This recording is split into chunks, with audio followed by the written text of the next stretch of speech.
Fifty Sixin.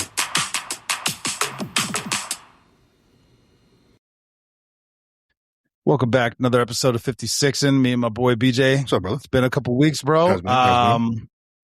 Has Cheers, my friend. Cheers. It has been one of those days, one of those weeks. You know.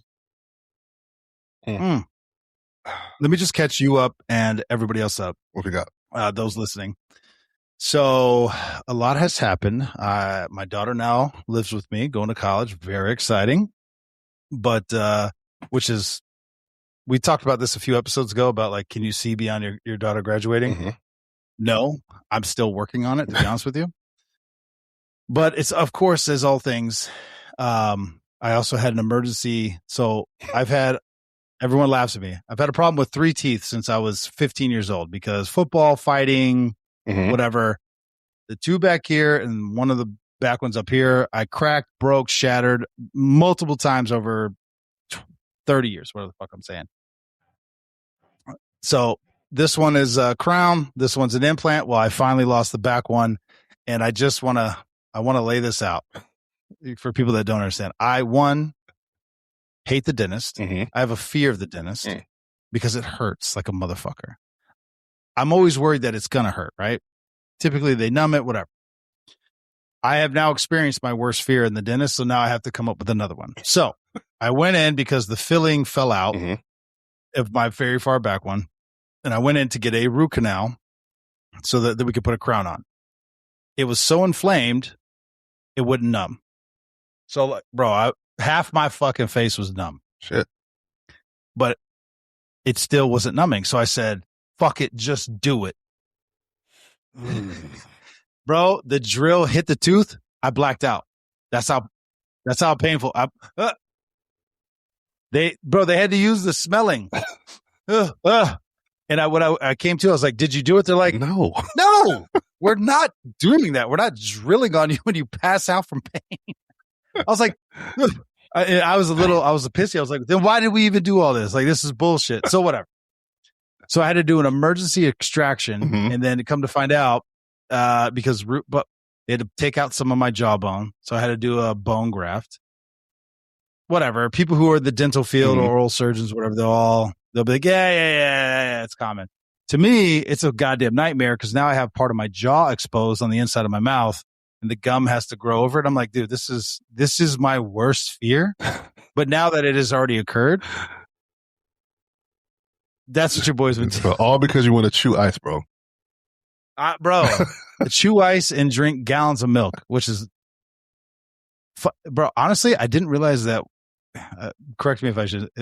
Is that a white thing? Drinking milk? Because I've never, like, a glass of milk. That's not a thing I do, bro. I've never in my life done it.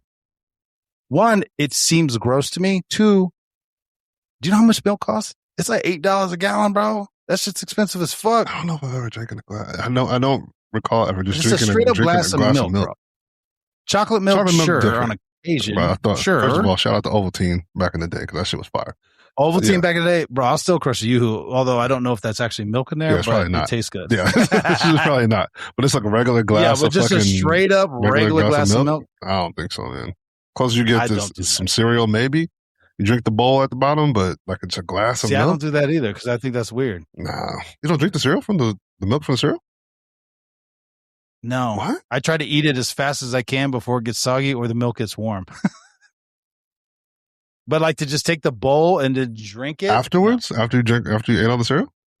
Oh, that's the best part. No. That's the best part. You're missing out on life. Oh my god, bro! That's why you have a root canal. Do you drink ice cream that's melted on the bottom of your bowl? Yes. Oh my god, bro! No, that's why you have a root canal, bro. You're missing out, bro. Eat it faster. No, I like to enjoy my sweets. I like to enjoy my sweet treats, so I take my time. Bro, eat it faster. Shit. All right. What about you, brother? We both had a lot of shit going on. Yeah, it's been busy at the work thing. A lot of work stuff going on. But I guess in lighter news, I have another a dive thing coming up. So that's nice. Which is very short notice to me, but I'll be doing some more dive stuff next month. So that'll be fun. Are you dive Is this a dive bomb? Yes. Cross certificate? Yeah, this is underwater bomb team shit? Underwater EOD diver. There's only like, the running joke is like, there's only like 50 in the whole country or whatever. So it's like, we make a running joke on the team, like one of, 50 or one of whatever. But, I guess it's already a small community, the bomb tech thing in and of itself. This is a smaller niche thing of that. So kind of exciting, a little scary. I mean, if you guys have ever been in the ocean or just been in underwater, there's some weird things in the water, some nasty things in the water. I'm a good swimmer, so it's not like that part of it, but like just being like, all the dangerous shit that could happen, while you're doing it is like, but just. How many underwater bomb teams have your tan? See, that's how it's funny. I was joking about that with some of the guys on the team, and I was like, I already don't see a lot of me just in general. I don't know if I'll see any more doing in this specific, in the specificity of this. I don't know. But I mean, in and of itself, it is still fun and exciting. So that's the work stuff going on. But other than that, man, it's well, you see it. I had to shave for a fit test. I got to do it once a year, and I am not thrilled about it. I put up a fight every year, every time. I think it's wildly unnecessary. You have to do what I was like. Listen, I have a beard 99% of the time. I have every motivation to make sure that my mask fits with my beard on. I'm not going to stop in the middle of an operation and be like, "Oh, hold on, guys, let me grab these clippers real quick and tighten this up." You know what I mean? It'll work, but I've stopped arguing with them about it. So I was just like, it is what it is. You got me, okay? You got me. So I throw the mustache on, firefighter mustache for a couple of weeks, and then we'll get back to the regular scheduled programming on that one. But not. You should really fuck with them and just rock like a goatee or something real outrageous, bro. I should dye it blonde. It's just dye it. Just shave the area where the mask goes. That's it.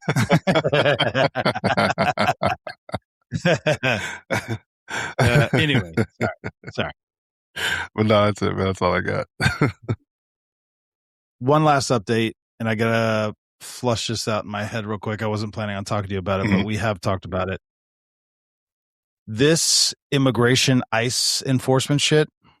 I had my first experience working.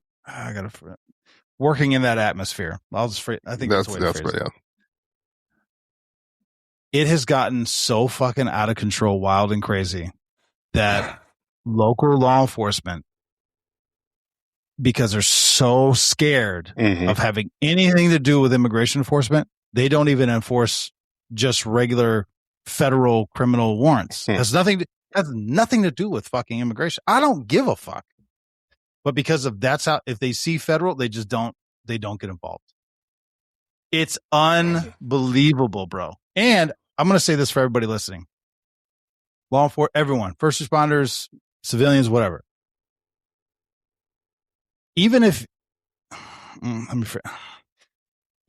your agency is not ICE, when I say criminal, I mean I'm not saying criminal because they're illegal immigrants. I'm saying because they've committed additional criminal acts. Does that make sense? Yeah. Okay. They don't know you're not ICE. Period. The end. So how they're going to respond to you the way they're going to, meaning like, I'm here to enforce a financial white collar crime. Yeah. I know that. They don't. This seems like bro, I remember talking to Shiro about this. He goes, you might think you're going to arrest them for theft or whatever, suspended license. He goes, they don't know that. Because they may have just killed somebody. Yep. They may have just committed a robbery. They think you're here for that. So this is why when I lose my mind, bro, and I went through this experience last week. Losing my mind, bro, because they're like, why do you need so many people just to enforce a white collar? Because there's 15 people in the fucking house and they don't know we're not in ICE. They don't know that. They think we are.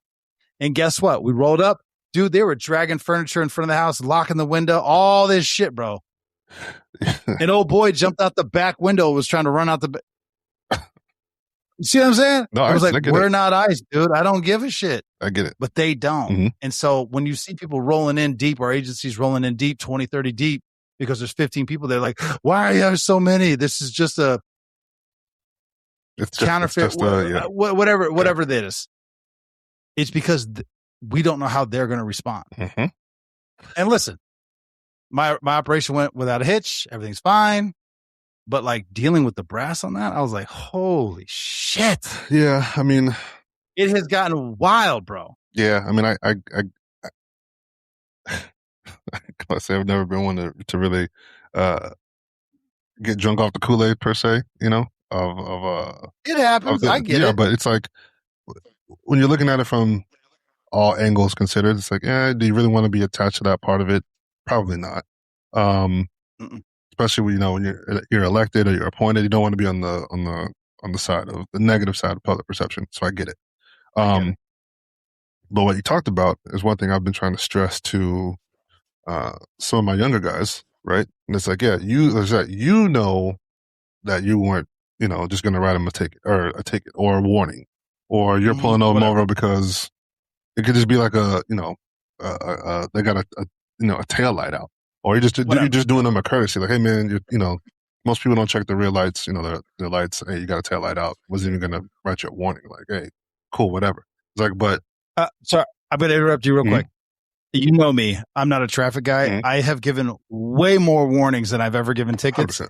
Typically, the only time I gave a ticket is if you were a fucking asshole. You can't pull me over for that. Stand by. So on this ticket, you see the statute. That's why I pulled you. Exactly. Here you go. Bam. Sorry, I interrupted you. I'm sorry. I forgot. But I try to stress to them, like, hey, it's like you you don't have charges, or you're just coming to do an interview or whatever. Yeah, whatever. You don't know what they know, and that's what makes it dangerous, right? It's like you can't. There's the variable there that you can't account for.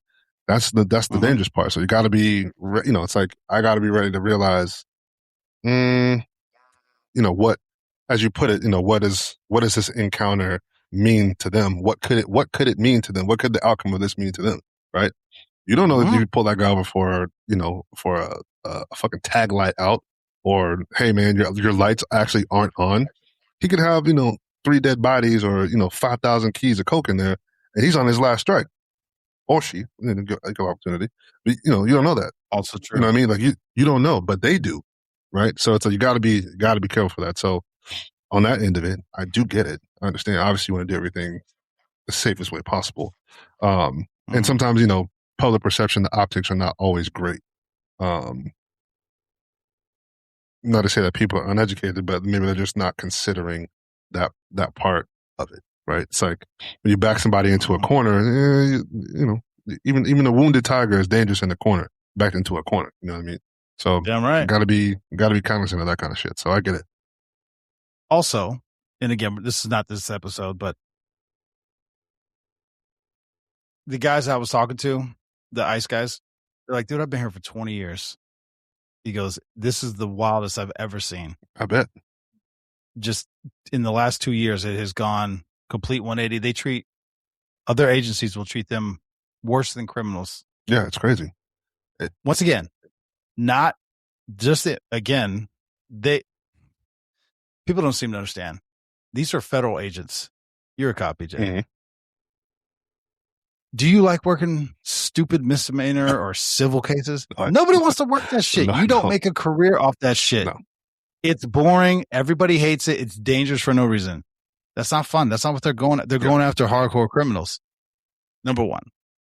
Number two, it's also a lot of the stuff that, and again, I'm not going to go case by case, but a lot of stuff we've seen recently in the news, it's like, it didn't need to go that way, especially like a traffic cop when you're serving certain warrants. So it's a twofold thing. One, civilians, listen to what the fuck they tell you, and there's not a chance that you put yourself in harm's way. Mm-hmm. Meaning, if a cop tells you to stop, you fucking stop and figure it out afterwards. We've talked about this on Street Tales and the show. But number two, for young cops, new cops, my God, I couldn't imagine being a new cop in this fucking fishbowl of every case. Every time you go out, you might make the wrong decision, and all of a sudden not only your career, but your fucking life is over. Mm-hmm. I could not imagine. But take a beat. What are you doing? Why are you here? What law are you enforcing? What crime do you have? If you have an administrative or a finance, and they're running and they're shooting, bro, back up. Yeah, you get them later. Get them later. Mm-hmm. We found you once, we'll find you again. Mm-hmm. Take a beat, bro. That is not happening. Yeah, on both sides. Yeah, because now it's just gotten so contentious. Like everyone wants to. It's like, bro, what are we even doing right now? Let's back away. Yeah, it makes it volatile. Some of the, I mean, obviously, a lot of these are not I don't want to say they're not sensationalized, right? Because the situations happen the way they happen, right? But, and I think in just in the court of public opinion, it's difficult to kind of have any discourse because we talked about this before. People have their minds are made up, so they're only looking for the opinions or the things that back up what they already think, right? So it's like it's hard to really have a true discourse about some of this stuff because people are just trying to make. We're not communicating. Everybody's just trying to make points. So it's like for the most part, I don't even really get involved in it because I'm just like we're not. This is dangerous. Yeah, that's why I'm not trying to have this debate on this platform because you're not changing anybody's mind. I don't know. I don't know who has said it. It just might be my own imagination. But if a 2-minute clip or a fucking one episode can change your entire way of thinking, then you got different. I mean, what I'm saying is, without there's no facts. It's just emotion. There's. Mm-hmm. We're not up here teaching you something from research or a textbook. We're just having a conversation. Yeah. But it's just take a beat. Think for 5 seconds. Yeah. What are we doing? What are we doing? Yeah. What are we doing? What is why? Especially my young guys, I try to tell them, it's like, what, I'll bring it down to a level that most people can understand. You work in a 12-hour shift, right? And it's like, hey, it's 5 o'clock in the morning. You get off at 6. It's like, do you really want to stop that guy for a busted taillight? For all the things that could come from that, depending on the area, depending on Do you explain our own encounters doing stuff like that where we fucked up? Oh, bro. Well, we stopped a guy for jaywalking and he had 100 pack of crack. Yeah, you're like, God damn, I was not trying to get into that. I was not trying to get into that. How about that 911 and it ended up being a murder? Yeah, bro. Remember that one? Remember that, bro? Yeah. I was like, damn. Yeah, it's like, I'll clear it out real quick. No big deal. I'll just knock this out real quick. I'll clear it out on my way home. Yeah, bro. Those are words that actually came out of my mouth and it was a fucking murder. Yep. I was like, God damn. Yep. So it's, but that, and it's like, even things that, it's like, show up to like a trespasser call, right? It's like, this guy standing here he's on public property. Like, first of all, I'm not arguing with either one of y'all. He can be here. They can't be here. This is not a legal thing for me to get into. It's like, you just don't like the fact that they're doing something. It's like, and I tell you this, like, we're not the moral police. Okay. It's not the moral police. Like, do they do something? Well, he shot me a bird. Okay. Okay. Again, I say this all the time. It's not against the law to be an asshole. It's not. If that was the case, it'd be a lot of people in fucking jail. I promise you. There'd be a fuck ton of people in jail. Not yet. Yeah, so there's already a lot of people in jail, but there'd be way more if being an asshole was a precursor to getting arrested. All right? Or stupid. Yeah. Or stupid. Stupid is another one. God damn, bro. So it's just, but it takes it back to what is the severity of what we're doing? Like I said, that you pulled a guy over for a tag light and they took off, and they're fleeing the traffic stop. Are you really gonna pursue this dude for a busted tag light? I'm sure there's more going on with this. I was like, but when you're chasing him, down the street and he runs into a mailbox or hits an oncoming car or runs through a house, whatever, it's like, you're gonna have to explain why you're doing what you're doing. And if that's the reason, I can't help you with that. I can't back you on that one. That's not gonna go over well. No. So it's not difficult, but it is something that you kind of have to start putting out there because, especially younger guys and gals, they don't know what they don't know, right? So it's like, and sometimes it's like, if I could just give you all of my wisdom and just give it all to you, by osmosis, and didn't have to explain when things come up, because sometimes things just don't come up, right? Yeah. I find me and my sergeant find ourselves teaching a lot, being like, "What did you do?" Okay, well, let's okay, you're not wrong, but let's consider some other things in this, right? And trust me, you and I were there, and I will always. Please tell me you didn't arrest him because he was the slowest one. That one, and this will always stick in my head is Sergeant Alvaro Hernandez. We're trying to serve this felony warrant on this dude, and he was like, consider doing what you're about to do. Where we're going to go over, for the people who don't remember what we're talking about. We're going to go arrest this dude at his job because he had a different address. Couldn't find him. We're spending a whole weekend. Weekend, I do remember this. Right? I do remember this. We spent all of our investigative time. We're trying to track this dude down, right? So we're like, this is a good felony thing. The only place we could find was where he worked at. So it was in the city. So we asked the sergeant, "Hey, we've been looking for this guy for a while. We finally figured out some information. We want to go grab him. So because we've been looking for him. We have no other way of finding out where he's at, except we know he works here, and this is the time he's gonna be here." He's like, and then you were there, so I know you remember the conversation. But yeah. He was like, I remember well. "Let me run you through the scenario of what you're about to do." Right? He's like, "Could you go do that? Of course you could. Would you be wrong? 100%. Absolutely not. Is it a good arrest? 100%. He's like, "But what do you think is going to happen when you go to this guy's job and you arrest him at his job, and he's a convicted felon, and it's already hard for him to find work? What do you think he's going to resort to, or end up having to do to sustain himself or sustain his family or do whatever? What do you think's going to happen?" That was the first time I ever thought beyond the arrest. Exactly, thinking beyond the scope of just the arrest part, like beyond the greater picture, the bigger picture, right? Yeah. I was like, ooh, that's a lesson that I've always took, and he ended it off by saying so profoundly, "Just because you can doesn't always mean you should."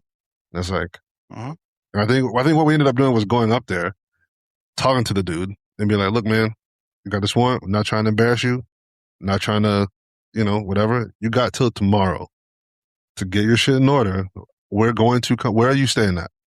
I'll stay here, blah, blah. We're going to come pick you up at this time tomorrow." I remember we picked him up on his porch too. And I said, if you're not there, I think it was like 7. If you're not there at 7:30, we know where to come find you. We're not going to have this level of, decorum and courtesy or whatever. And he was there. We're doing you a great service. A great solid. And he was like, "I appreciate that." That gave him time to put in time for work, so he wasn't embarrassed. He wasn't going to get fired. He got his affairs in order. They do whatever. And I'm like, so it worked. It worked, right? So sometimes, if a guy, and I think I don't think he was running from us. We just didn't have updated information, right? That's different than like actual, fugitives from the law who are actively trying to hire for you. And this is the only, they killed 3 people. I don't care if I arrest that dude at work, right? But again, scope of what was going on. Yeah, right. No, fair. Yeah, I'd love to have him on the show. Is he still working or is he retired? No, he's been retired. Bro, Seafield, come on, bro. Been retired. I think they got a number for him somewhere. We can work that out. Make a phone call. We can figure that out, bro. We'll figure that out. There's so much wisdom and knowledge, bro. We need to get Izzy on. We need to get now that he's on. We can get Izzy on now. He said he would. He said he would. Again, let the man enjoy his retirement for a few weeks, but bro. Yes. The wisdom. Oh my God, bro. Oh, it's great. So good. Shiro as well, but I know he's still working. Yeah. Batman, got to get him on at some point. Dude, I'd even love to have, I don't want to call him baby Batman. That might be disrespectful. He's a major now. He's a major now, so. But listen, we were, you know who I'm talking about, major now. We were deputies together. Yeah. I think it was only like a year ahead of us. I don't remember. Something like that. Yeah. Something like that. Whatever. And again, we had somebody who didn't want to go to jail, was doing the stiff as a board deal. So I picked him up by his ankles and it was like, He's like, until, we got his hand cut. He's like, "Hey man, listen, we're equals here. that's not a good look, bro. Yeah. And I was like, you know what? You're right, bro. You're right. I may have got I let myself get frustrated dealing with this guy. But see what I'm saying? Like this little, yeah. To your point, look at what are we doing? The scope of what are we doing here? Yeah. It is hard. And for people who are not in law enforcement or in that kind of position, it's so difficult when you're fully within your legal rights, your authority, you're there, and somebody just wants to be a fucking asshole because you have already dealt with that person, that concept of a person, probably 10 times that day, 1,000 times in your career. And it's like, you're driving me fucking nuts, bro. Like, I wasn't coming in here like this. Like, I don't want to be here any more than you do. I was just eating my burrito at Chipotle, bro. And because you're an asshole and you got people calling on you, now I'm here and now you're giving me shit, bro. Listen, man. I've already been here. I've already been on scene too long. I'm about to fuck you up. I've already been here too long. My burrito's now cold. The cheese is solid again. You're upsetting me. Yeah, this is dumb. This is like, come on, man. Yeah, I get it. Yeah. All right, we'll move on. Sorry, I just wanted to throw that out there. It's the first time I've experienced it, and I gotta be honest. In the first time in my law enforcement career, I remember I called you. I was like, bro, I'm about to do some shit. You're like, easy. It all worked. Listen. It all worked out. But my immediate response was I wanted to push back and be like, no. Easy, bro. No. What are we doing? What are we doing? No. Juice will definitely not worth the squeeze on that one. Yeah. Do you want to jump to? I didn't quite. I'm proud of you. Is that like as a theme? Oh no. I was just gonna say. Are you giving me flowers? I was giving you some flowers, brother. I was giving you some flowers. I have a theme here, but go ahead. No, I was giving you some flowers, man. Proud of you. I was doing some. Was getting some of the text messages about like Izzy's retirement and stuff like that. Talking to some other guys, because we're beyond half, but we've got about 10 years left, right? Hit that. You're there, bro. Hit you're on that, the other side of the hill, right? Hit that thing, and you're like, damn, kind of thinking back a little bit, and just thinking about some of the, not just career things, we've kind of ups and downs and been through, just just life shit, man. So it's as old as we used to think 40 was, it's not. It's really not. It is still fairly young. But to get to this point, right, is a lot of luck, a lot of being good, a lot of good fortune, a lot of blessings for sure. But I think it's important to I've known you for a long time and seen some highs and some lows, and still here, still kicking, even though you like to chew ice for whatever fucking reason. All the time. Getting cavities at 40 something is crazy. But it wasn't a cavity, but continue. It was not a cavity, but continue. But I'll just give you some flowers, brother. That's it. I appreciate you, bro. I want to give you some too, but it's too personal, but I'm proud of what you got going on. Yeah. You're making next steps in your personal life. Well, fuck that, bro. Professional. You finally took the step. Broken through a little bit. Yeah. But then personal life, again, I'm not trying to put your personal life out there, but I'm excited for the next phase, bro. I am too. I appreciate you, brother. And I'll be the first to say about time. And to your significant other, nothing but love. Welcome to the family. And all that means. Well, a good segue. I almost don't even want to be the one to ask the question because I know we're going to get smoke and heat, bro. What can be required of women? Go ahead, bro. Here, hold on. These are the three, however you want to take this. Discuss realistic expectations in relationships. Explore honesty, loyalty, respect, effort, emotional maturity, and shared responsibility. And how have your expectations changed with age? Again, we're men, so we're talking about our significant others, which would be women in our scenarios. But that's kind of take it where you want to go, bro. This was your topic. Yeah, I mean, I kind of got here, but just talking to some close female friends. A couple of some of them are married, some of them are dating, right? So you have different areas that you're looking at, right? And I was thinking to myself, it's like, damn, what? And I think we talked about this before. It's like, we teach our young men how to treat women, right? But we never really say, hey, this is what you should expect from your partner, from your girlfriend, from your wife, whatever. And I was like, so yeah, in the dating part of it, but like even in society, it's like, what are we allowed to really say, like, this is required of you? I mean, because I think, and just in my opinion, in the male aspect, it's fairly clear, right? It's like, hey, men are expected to do this, be strong, be a provider, be, secure, whatever, right? Be all these things. And it's like, it's usually pretty straightforward and clear. And it's like, it's agreed upon by women and it's also agreed upon by men as well. Like, so both sides are agreeing on what the expectations are. I don't know if we can necessarily do that, on the other side of it. At least I don't think that that's the general consensus. So, I mean, I know 90's there now. It's like, are those conversations that you have with your daughter to say, hey, this is how you should be treating, a guy that you like, even though she's not allowed to do that. But, in a different parallel universe, if she was allowed to date or allowed to, get married or whatever, are those conversations that you would be having like, hey, this is how you should be moving. This is how you should be carrying yourself or whatever. Like are those things that you're putting out there? Carrying yourself. Yes. 100%. And my daughter is extraordinarily conservative when it comes to all aspects of what we're referring to. Treating your significant other. No, not as much. Piecemeal conversation. I actually have that conversation way more with my son than I do with my daughter. Yeah. It's a valid point. What I've always said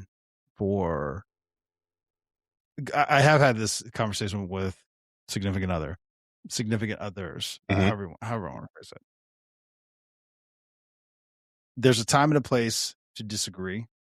It's not that you can't disagree. That's bullshit. Yeah. You absolutely have your own. You are your own person. You can disagree, but to do that in public, or to disrespect, or to downplay, or belittle, or undermine your significant other, wild in public, wild. I hate it when I see it. I hate it when it's done to me. It's not appropriate. It's just not. For me, and not that I'm the advocate for all men out here, but typically, problems that I've heard, all men want to be treated like with respect, validated in what they're doing, and feel desired. Now, I can tell you, females also want to feel desired. They also want to feel validated, and they also want to feel respected. I can't speak to the female counterpart. I don't know what exactly that looks like for them. I don't know what that means. I do my best. I ebb and flow, success and failure on both sides. Yeah. I do my best. Yeah. But as long as from what I've seen, what I've experienced, and just again, people in our mutual lives, when shit turns sideways, there's a lack of communication, desire, or respect. Now, you and I have talked about the three things on all relationships, and I think I got this from a book, but relationships are three things, period, the end. Communication, money, sex, all number one. They're all number one. There's not 1, 2, 3. They're all number one. All problems stream from those things. Because sex is desire, communication, validation. I don't know what I don't know what the fuck's going on if you don't tell me. Yeah. And money is money, bro. It stresses people the fuck out. I can tell you, it's especially if you feel like it. It's a weird feeling to have if you're both on the same plane or one's higher than the other. I have been on both sides of that scale where I was the highest earner or I was the lowest earner. I've been on both sides of that. It's a weird scale. And if the other partner doesn't feel like you're pulling your weight or you're taking advantage of them, it doesn't work. It's like I'm out here working 100 hours a week while you're at home working 20, and you just buying all, like, do you not know how hard I work for that shit? You just blowing it like it don't mean nothing to you. I saw this. I don't even know if you call it. I guess you call it like a meme. It was just like well, I guess you call it a meme, right? And it was interesting. The dynamic was interesting, right? And I've heard this before. People say this before, and I was like, I don't know. I don't know if I've ever run into it myself. But I'm sure it exists out there. And it says that if a man gets rich, he, I guess, like draws his, like it's for him and his family, right? It's like, Yes. but if it's if a woman gets rich, it's to distance herself from, it's like it's like the opposite effect. And I was like, it's interesting. That's been on a short on YouTube where they were like, "Hey, how much money you got in your bank account?" And they asked, it came across this young couple. Yeah. And the boy was like, "Oh, I got $3,000 or something like that." And the girl was like, "Oh, I got 70,000." He's like, "What?" He's like, "Why are you making me pay for all this shit?" She goes, "No, my dad." And then he just walked away. He's like, "Yeah, man." Yeah. No, my dad gave me that money. Yeah. It's like, what? It's like, whoa, hold on. And it's like, but I thought it was what? I thought it was interesting. Yeah. I think and the only reason I'm bringing it up because I think it's interesting, right? Because we're talking about what can be expected of each side, right? Yeah. And it's, if you and I, hit the fucking jackpot tomorrow and get 100 million, and then we were to, be like, oh, I'm single now, I'm out here, blah, blah, blah, that would come off completely different than if we were both, both women and like, oh, we're up 100 million and now, right? So it's like, so I'm like, yeah, if you did it like, oh, what a piece of shit. He just left his family, but a woman does it like, good for you, girl, girl power, woman power. You don't need no man. Yeah, and I'm like, this is such a strange dynamic to me that why would it not be our thing? Because but I'm like, again, I'm a man, so I'm always thinking like, this is for us. This is for us, right? So I can't really speak to the other side of it. I mean, this is one of the things you gotta tap in with Mo on an episode, trying to get the female perspective. Mo and Kasha, yeah. But it got me thinking, like, are we even allowed to expect certain things from women in society, right? So it's like for example, it's like if a man doesn't know how to use a drill, we would automatically call into question his manhood, right? Yes. If he can't, if you're not strong, if you're whatever, like we would call your manhood into question because we have these set of established things that we expect. Yes. What are those things on the other side that, for example, if a woman can't cook, do we call her womanhood into question? I mean, obviously that's, I don't want to be fucking, I'm not misogynistic by any stretch of the imagination, but it's like something that you would think like, if you can't sew, do we call your womanhood into question? Or, I mean, I love these items because I cook and I do also. Right. Sew, but it's like I can't. So I don't know if we're allowed to. Right. I don't know if we're allowed to say or even ask or bring up an expectation. Couple things. One, as soon as we brought this topic up, I thought of Anthony Mackie. He was on that. He was on that. It was like make daddy a sandwich. I can't remember Wendy Williams. What show was it? I can't remember. Was it Wendy Williams? Was it The View? Maybe it was The View. I don't know. One of those. You look it up. It's there. Yeah. Anthony Mackie. It's his thing. I'm gonna butcher it. But the whole point was his view on relationships. And he goes, "Do you expect me to open the door? Do you expect me to be there to protect you if something were to happen?" And they're like, "Yep." And he goes, "Well, go make daddy a sandwich." Whatever. I'm butchering it. It's his deal. It's not mine. But as far as that's concerned, I got to reference Doug White again because, again, he said it in such a way that I'm interpreting it differently than how he presented it, but it hit me so hard. This was 2 years ago. He said this. He goes, relationships are never going to be 50-50 every day. Hopefully at the end of the relationship, which depending on if you're married, the end of your life, hopefully it rounds out to 50-50. Yeah. But there's days where it's going to be 99-1. There's days it's going to be 60-40, whatever, right? Whatever the percentages are. There's days you're going to need to lean on your partner more than they lean on you. Period. The end. Meaning, if my partner is off working 12 hour, 24 hour, whatever the fuck, my manhood's not called into question because I vacuum, dust, make dinner, make sure but on the flip side, if I'm out there doing that, you need to take care of the fucking house. Like these are just baseline shit. So it's not necessarily like a requirement. the only requirements I think you could put on both, and it should be reciprocal, is the respect, the validation, bro. I agree. And again, we're saying relationships, so desire is also, we both know we've had prior relationships. Like, do you even like me? Like, why am I even here, bro? I just wanted to say that. What are we even doing anymore? Like, you look like you're upset when I walk in the door. Yeah, and it's like, I could leave. and it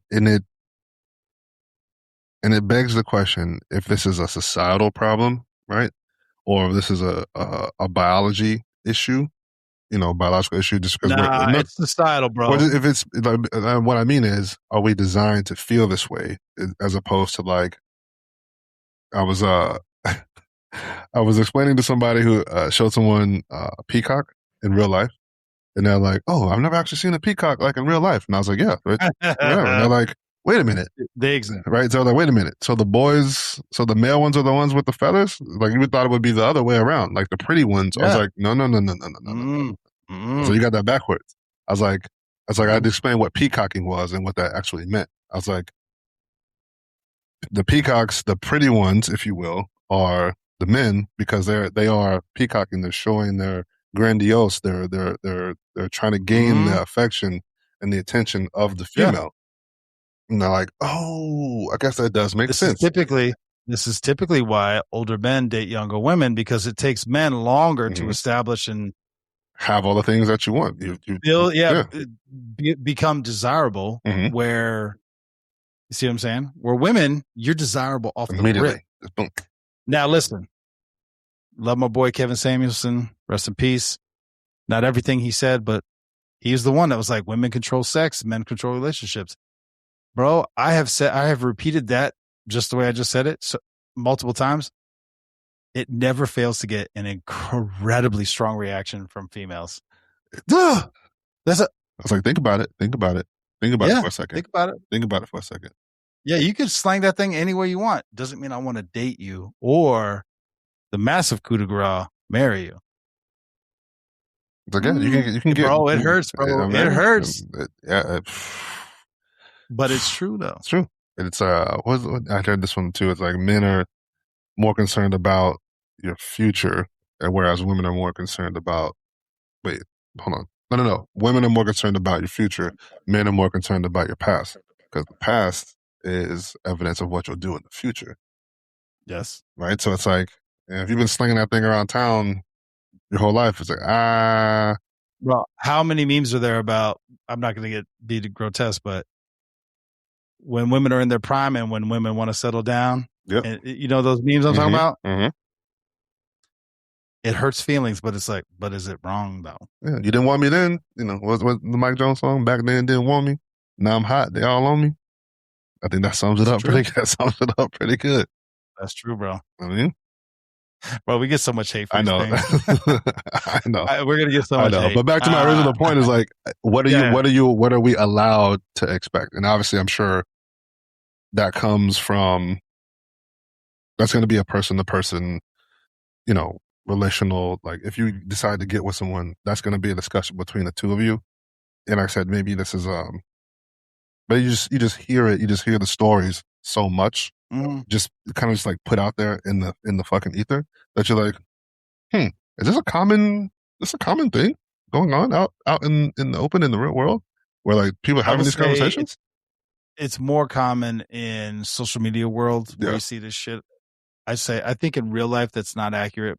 I don't know. I like to think that, because if you're actually looking for a relationship, there has to be some. We got to be some reciprocity there. It's mutual support. Like, what are we doing? Like, the women that are like, treat me as a goddess and a queen. It's like, are you though? All those things. I love you and all that, but like, you want me to act like a husband while you still acting like a girlfriend. Yeah, no. Or vice versa. I'm sure that works the other way around too. 100%. Dudes are fucking shitbags too. Like, we both know that. But we're talking as you and me now. Yeah. Anywho, moving on. Top 3 things worth of money. This is an interesting question. Let me. I don't know how to quantify that, so we'll talk about it. But my grandfather had very strong opinions on what you should be cheap about and what you should spend actual money on. And I'm when we posed this question before when we were setting up the show, it made me think about it. My grandfather, I'll stick to clothes for a second. Clothes. He's like working out around the house, whatever. He goes, cheap. Cheap is, he goes, suits, like when you're conducting business or in a professional atmosphere, do not be cheap. Period. The end. He also had very strong opinion. Cars. He goes, don't ever go cheap on a car. He goes, because when you need it the most is when it's going to fail you.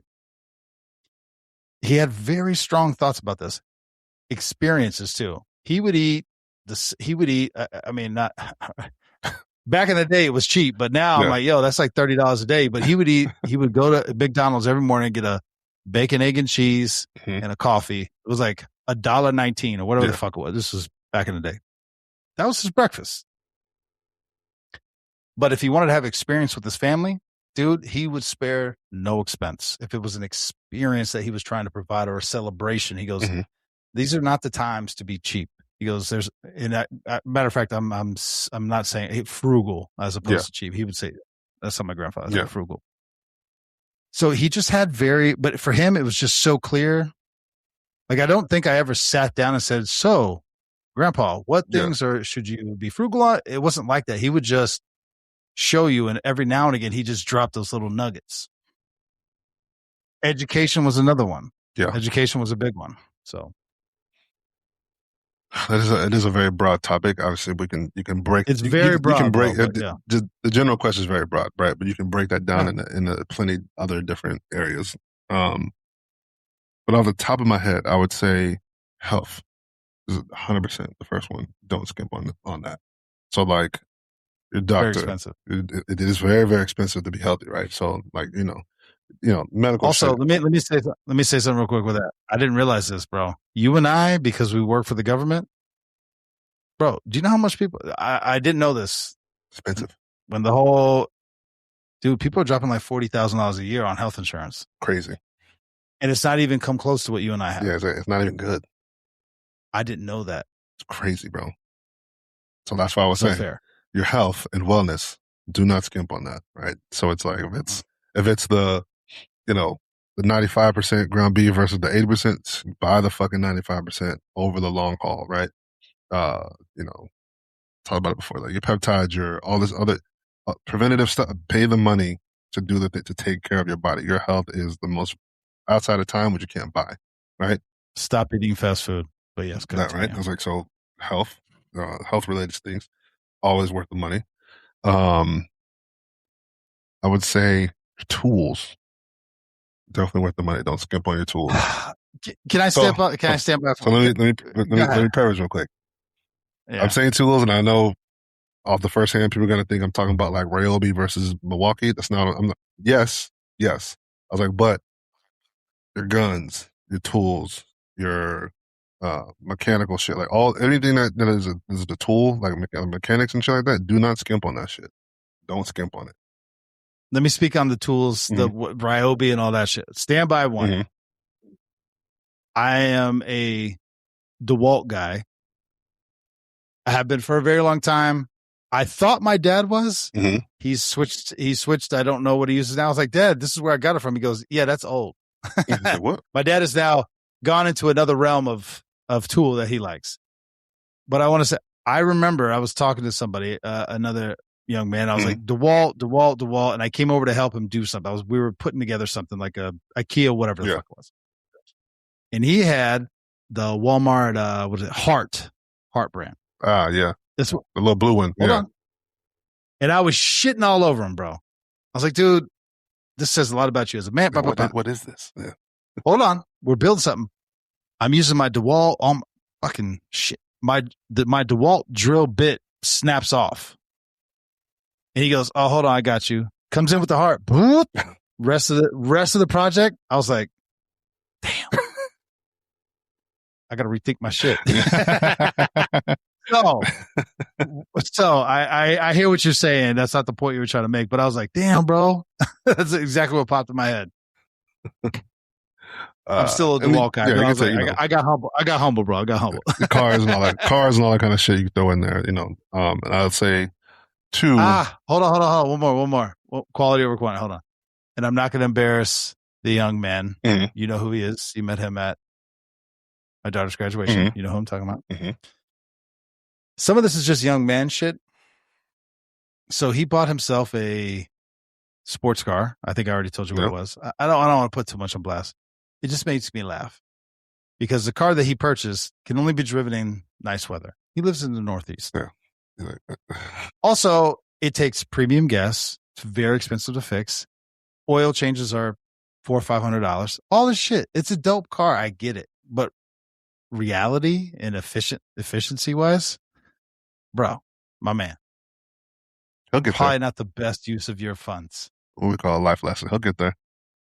Hey, listen, so I get it. So personally, I immediately said, I get it. Yeah, I get it. I 100% understand what's happening here. I'm not knocking you. I fully understand. I get it. I get you. It's like, but let me just offer you. When you have let me offer you some perspective on what's happening. Paying that premium gas price, got to pay that premium oil change.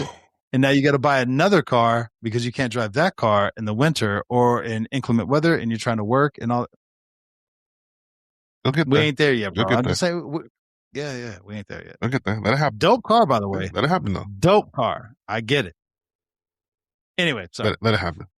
I'll say the third thing would be, I guess you could throw the experiences in there as all encompassing on this one. I would say like your travel. See, that's important to me, though. Experiences. Don't skimp on those, right? I can give 2 shits about my mediocre drive to and back from work, or even my work car. It's like, I was like, man, I drive this for work. I don't care. Let me ask you this about experiences, because maybe I'm snobbish and bougie, bro. Mm-hmm. I don't think so, but maybe I am.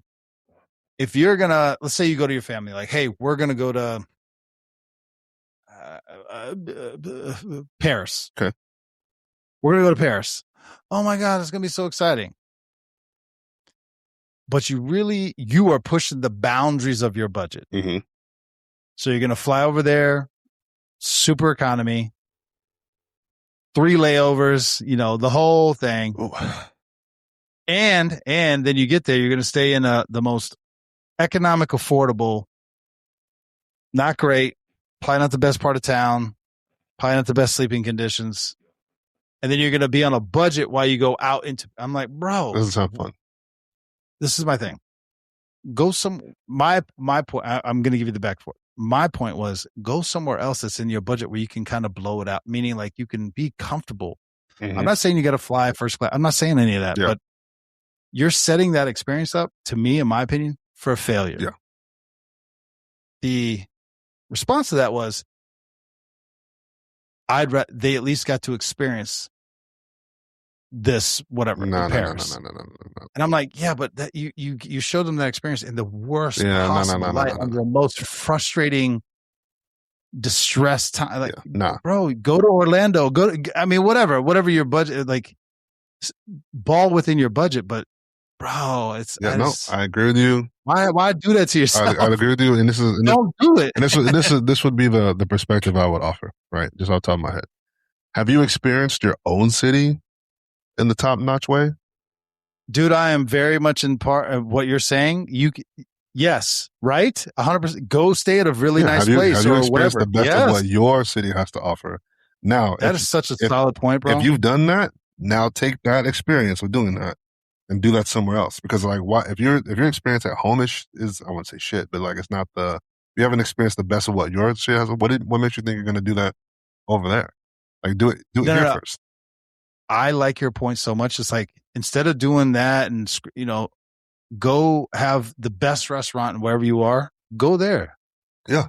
That's still an experience that most people have never had. Yes. And it just saved you $5,000 from having a subpar experience. See what I mean? Mm-hmm.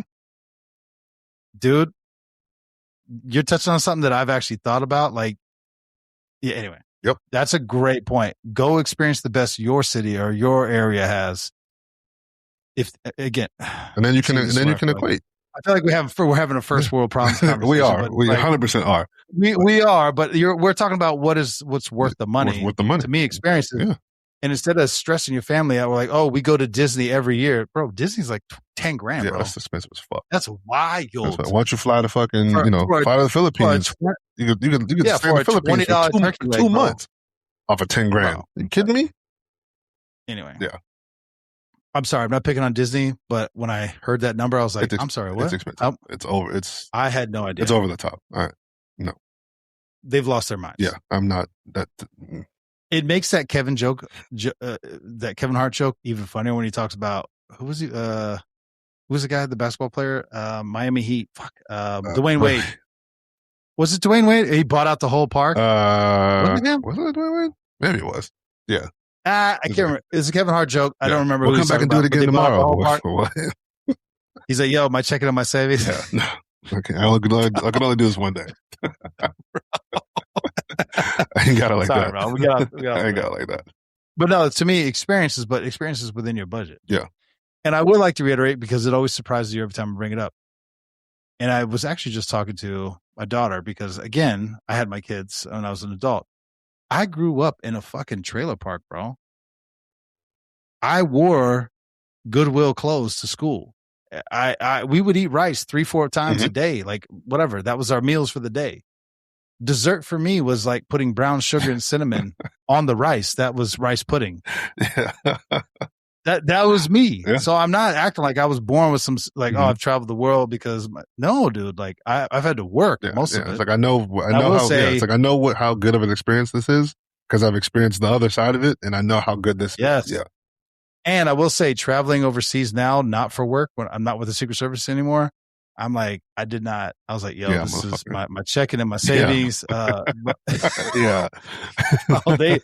It's like, it puts it, I'm used to getting paid to go travel around the world. Now I'm like, wait, this is coming out of my pocket? Damn. Hold on. What hotel we staying in?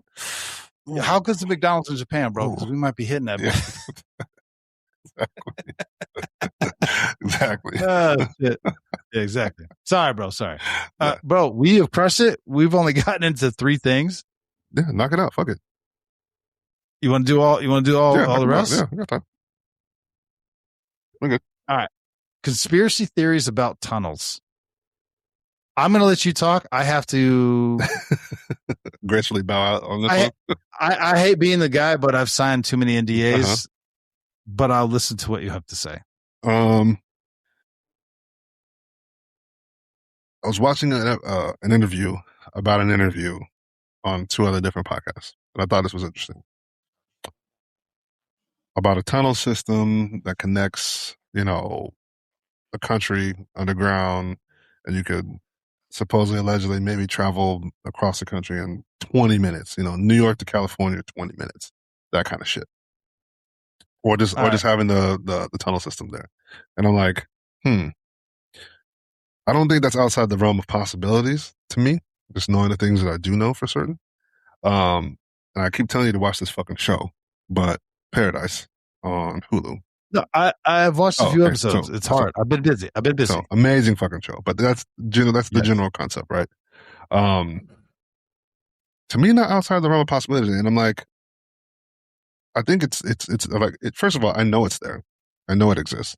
But I don't understand why people would think that did not exist. Like, of course it does. Why would it not? I'll say this. Elon Musk has 3 very famous, very popular companies. Mm-hmm. 2 of them you hear about all the time. 1 of them you don't. Do you know what 3 they are? Tesla, of course. SpaceX. And then did he just buy Starlink? Oh, well, I guess I don't know. I think Starlink's an offset. He also has the Boring Company. I didn't know that. Everyone knows that. You never hear about it. Yeah. What does the Boring Company do? Drilling. They create tunnels under LA. That's where they started. Do you think that's all he's doing with all the other stuff he's got going on? Of course not. How come you don't ever hear about the Boring Company? I don't want you to hear about it.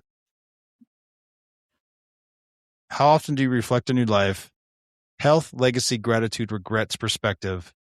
What no longer matters? Do you want me to go or do you want to go? I'll jump in. Go. Reflection after 40, I think reflection is maybe a luxury for time, right? So, and as a younger man, there was not a lot to reflect on because I hadn't done anything. You hadn't been around for long enough. You don't have anything to reflect on per se, right? Yeah, what are you reflecting? What are you reflecting? What are you reflecting on? I learned how to walk. Congratulations, right? Right. But as I've gotten, further along in life, I find myself reflecting more, on a grand scale and on a micro scale, right? What have I done? What have I accomplished? In the full scope of my life. Also, what are some of the small things on the day-to-day things that I've been through, changed about myself, lessons I've learned, how have I kind of grown, and also what do I expect to do going forward? Being 40 now and looking at my 30s as a whole, my 20s as a whole, your teenage years a little bit, you're like, damn, okay, I'm still myself, but I have a lot more layers. I don't know if I'm necessarily different, but I've changed. Changed a lot, but I make different decisions now than I did at that stage, at younger stages of life. Right, I still am who I am at my core. I think it's interesting to have that level of reflection because, like I said, not everybody's granted the amount of time you are to be able to reflect. So I think it's interesting, and it's a luxury. First world problem, if you want, or just the luxury of time to be able to kind of look back and kind of see where you're at from I guess see how far you've come on the journey, if you will. I keep myself so busy so that I don't have time to reflect. Mm-hmm. But when I do, I reflect way more than I ever have in my life. I've said this a few times, and I've even talked to my mother about it. By the way, my mother has done a podcast and a radio interview, and I'm like, but you won't do mine? Side note, we'll get her on at some point. But she gave me advice 10 years ago that she swears she didn't give me, or she's like, was I drunk? And I was like, no, Ma, it was like anyway. I was like, you changed the scope of the way I view life. And mm-hmm. She's like, was that me? She's like, because I asked her, I was like, what's the biggest difference between your 20s, your 30s, your 40s, 50s? She's now in her 60s. I was like, what is the one thing that like sticks with you? And she goes, regret. She goes, try to minimize the things you regret in life. She goes, because that's what keeps you up at night. I was like, oh, that's it. Yeah. And now she doesn't remember saying it to me. So whatever. Moving on from that. But in my 40s, I can tell you I have taken my health way more seriously. Mm-hmm. And in some cases, too late. I had a knee replacement. It's too late, Yep. All the peptides in the world can't bring back cartilage. Yeah, I can't say that. I am not. See, the hard thing is I'm not necessarily super focused on legacy, but I don't know. I'm hyper focused on giving my children mm-hmm. the best leg up I could possibly give them. Meaning, I want to help them. It's up to them what they want to do, but whatever that is, with the least amount of debt, the most amount of support, the best school, the best possible situation I can help them get into to go off into adulthood. Yeah. I do have regrets a lot, as things that can't change it now. Yeah. I do the best I can. I try to learn from them, try to be better. My kids have talked to me about it many times. They're like, you're so much happier now. You're so less stressed now. All these, a lot of things that I've just had to let go. Mm-hmm. This kind of ties into the other thing with the women and men, mm-hmm. the way we think about things. I was like, my perspective is a lot less focused on me and my career and all that. Like I was super hyper focused on that, I guess, in my 20s and 30s. Like I wanted to make as much money and I wanted to be the boss of all. It's not that I don't want to make money now, but I like I said, it kind of ties into, giving my family the best chance and making sure I want to make sure they're good. So I want Street Tales and 56 and the mm-hmm. Street Tales Network to blow up so that I can give that to my children. Yeah. See what I mean? Yeah. And not just my children, but like you and Mo. And to me, that's my family. It's us. Yeah. Yeah. So as far as what no longer matters,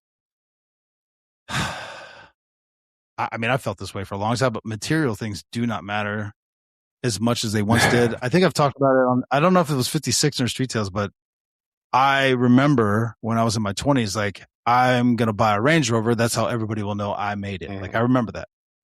And like, very vividly, that was how I thought. I don't think that way anymore. There's a lot of material things that fall off the list. I think it grows. Material things are out. It grows by the year and shit. Sometimes by the day, by the month. That like the shit really don't matter that much. Like you said, even in that aspect of like, oh, if I the 745 BMW used to be my, like, oh, I've made it car, right? Like, the thing is just fucking, it's subtle, it's fucking nice, it's beautiful, it's big body, wide, whatever.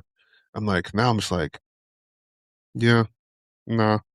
I mean, I drive something that's 3 or 4 times as big as that now, but it's like, yeah, my perspective on life is completely different, materialistic wise. It's like, I was only buying that because I thought it was like, bro, even like house and stuff, like, yeah, hopefully I'll phrase this correctly. The idea of having like a big house or whatever, I will take less to be further away from cities and highly populated, populated. You're almost there. Populated. There we go. Big words, bro. Big words. Populated areas. If I could, I would take less because that's, see what I mean? Like, the idea of having this big house, nah. Yeah. I want enough room for me and my children. That's the other thing that I don't know. We'll see. We'll see as you move in, transition into this new phase of life with your children. A lot of people, when their kids move out, they downsize into like a 1-bedroom or a studio. I was like, I always want my children to know they can come back. They have a place. 1, that they could always come back, but 2, I want to see them. Yeah. I mean, I want to see them beyond just sitting on the couch in my living room while they're looking at my bed that's next to the TV. Yeah. I say that it's a very specific example I gave you because I know people who do that. Bro, why did you buy a condo? Because, dude, I'm right on the beach. Yeah, but your kids can't see you. He's like, man, they're doing their own thing. I'm like, whatever. That's not how I feel. I want my kids to always. Well, I always want them to come see me, but at least you want to keep the nest. Yeah, you want to have room, space for it. Yeah. They have room. They have room in my life always. Perspective change, I guess. There you go. I think perspective is the biggest.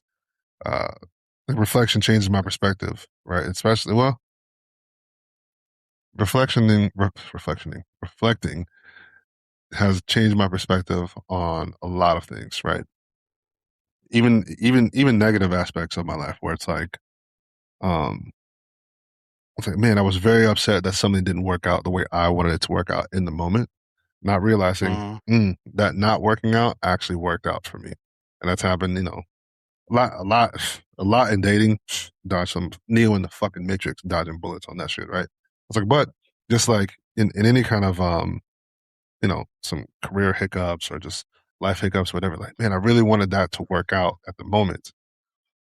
Not realizing like maybe it not working out was actually the blessing, you know what I mean? And there's in recency, there was a spot that I put in for before getting promoted. I was like, man, I was kind of upset that I didn't get it. Like, this would have been a great spot for what I had going on at the moment. Not realizing that, a year or so ago, a year removed from that, that whole unit is kind of like in flux. And, it's like, you could have been caught up in that, I don't want to say negativity, but you could have got caught up in that, in that stuff. Unbeknownst to you, like the better thing was it not actually working out and you just kind of like enduring a little bit more and getting somewhere even higher.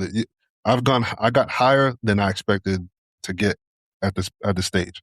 So it's like, sometimes a closed door keeps you on the path, and that comes through perspective. Bro, and you could have had 96 teeth as your sergeant again, bro. So I'm just saying. Yeah.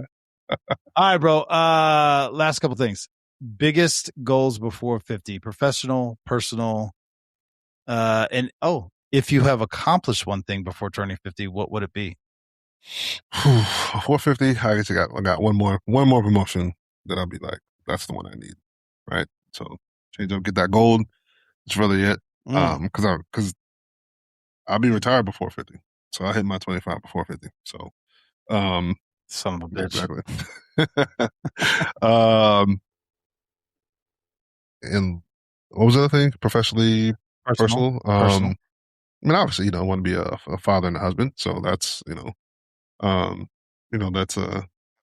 let's say this, a goal that involves only me, because that's not just a me thing, right? That's a joint thing. That's a joint goal. So I'll keep it to goals that's fair. I'll keep it to a goal that I is solely dependent upon myself.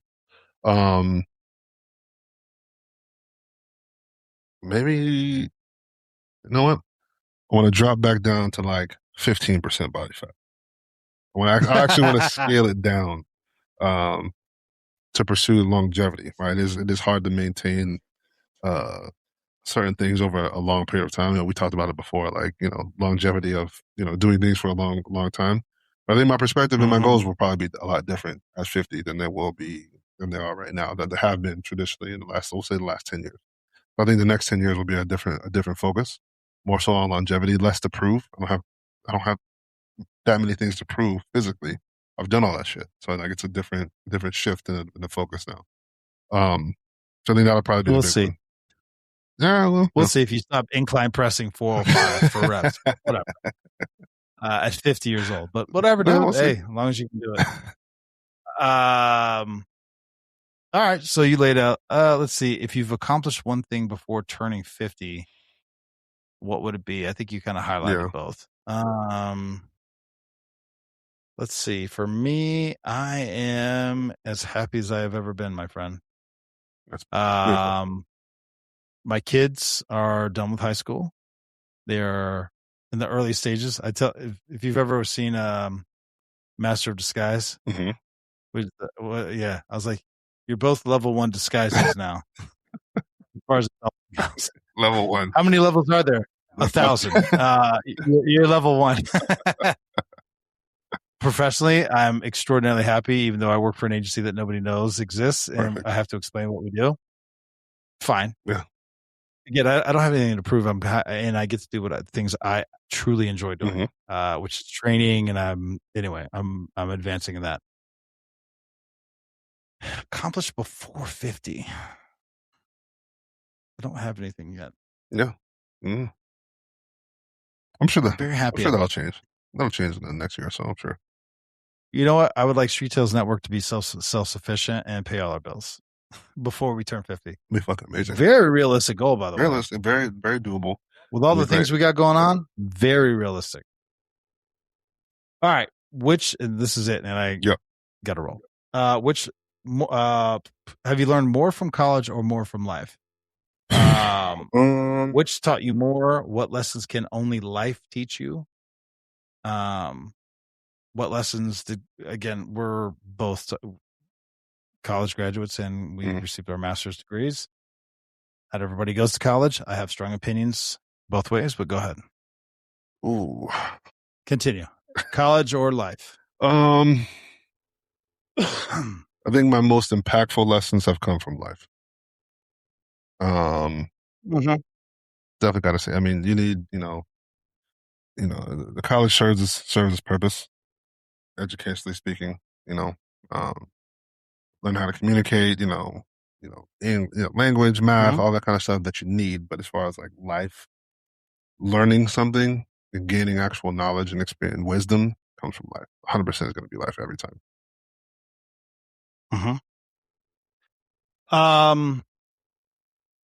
Life has by far taught me more experiences.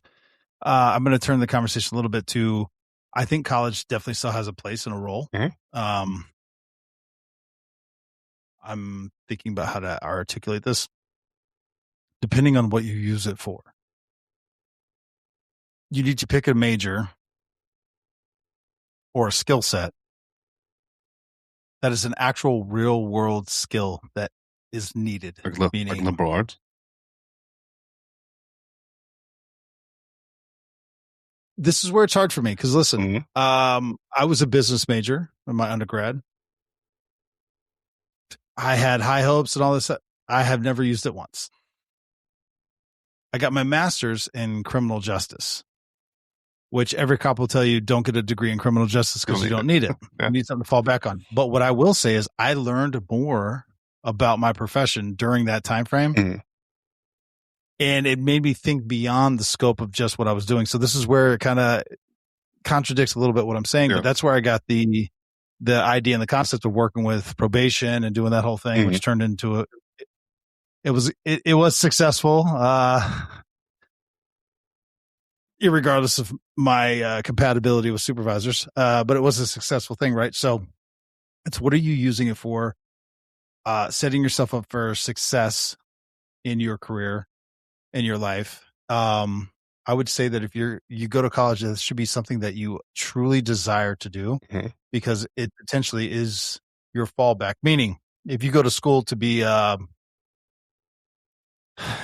I gotta be honest with you. I've met, I think we both have many lawyers that have law degrees that get into law enforcement. Yeah. I have met many, and I never understood why. Different. It's vastly different.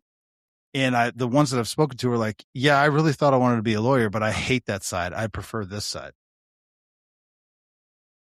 So that's a great example. So whatever it is, I will reference Mo's son who wants to be an architect, so he can design them a dream home as opposed to their starter home. Let's do it. Oh, bro. I told Mo I'm going to bring that up forever and ever, bro. Mo was like, his bedroom is bigger than the house I grew up in. And he calls it a starter home. But like, you know what I mean? Like that, if that's his passion. Yeah. It's functional so too. I think like I said, college has its place, but I will say that, and I feel so bad for my baby because she's caught in the administrative changes on the government subsidizing every degree. They're not doing that anymore. It's much more burdensome. I think long-term, it will lower the cost of college education over time, but that's going to be 10 years out and it's not going to affect my children anyway. So they're going to get screwed. And by that, I mean, I'm getting screwed. Did we talk about that yet? No. Have we talked about the college stuff? Mm-mm. So under the new guidelines, you, the student, can only borrow $5,000 a semester, max, period, the end. But then you say, well, Tyler, college costs more than that. Yes. Your parents can borrow $20,000, no more than $60,000 total. But Tyler, most colleges run you anywhere from 80 to 100 grand. Correct. Private loans, buddy. Private loans. Got him. Fucking got him. God damn, bro. We're so lucky. Yeah, we started on so them fucking lucky. Yeah. Well, my children are paying the price, so unfortunately. I mean, at least your son has some other options at his disposal, but he'll be fine. Yeah. Hey, listen, for those listening, military is a great option. Oh, to the People military. keep doing it.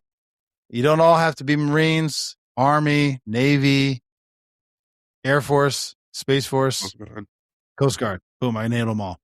Go to the military. It's my only regret in life, not doing that. You know what? That is one of my biggest regrets, too. That's my only one. Yep. Good episode, brother. Good episode, I think we'll close it out. Yeah. I'll see you tomorrow. All right, brother.